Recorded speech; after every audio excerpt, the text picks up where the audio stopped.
matamis ang dinuguan namin at saka bopis. Tsaka yung tinapa. Ito ang aking bisitang pandangal. Oh. Ay, Ito yung Rada, aking ano naman ipapabili mo pag uwi ko? isang turista. At saka yun yung isa kong turista pang walang pera. Bibig ng buti. Mga turista ko walang pera. At ito yung aking big boss din eh. Oh. Ito yung aking mga tinapay, mga padala. Oh. Isa-isahin ko sa kanyo.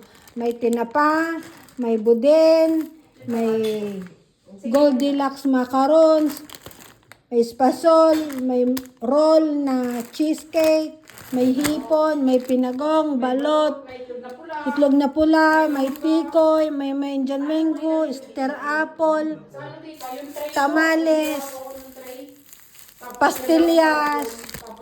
Ano itong tawag dito? Hindi nila inano yun? Ah, maganda talaga. Ano nga ang tawag din eh?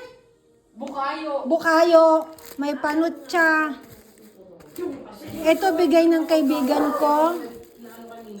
Bituka, pampiprito, parang si Charong Bulaklak. Ito bigay din ng kaibigan ko, si Rowena Busitat. Salamat, friend. Si Charon, piprito na lang. Tapos meron din akong langka. Ano pa bang meron? Dinuguan, syempre, hindi mawawala. Meron din akong, tawag dito, atsara, hipong binayo. May Jollibee din ako. Ito pa, hindi pa tapos mga kababayan. Ito pa yung akin. Anong tahabhab? May donut ako pero napirat. Jolly Dogs hotdog. Tsaka yung kamyas na tuyo.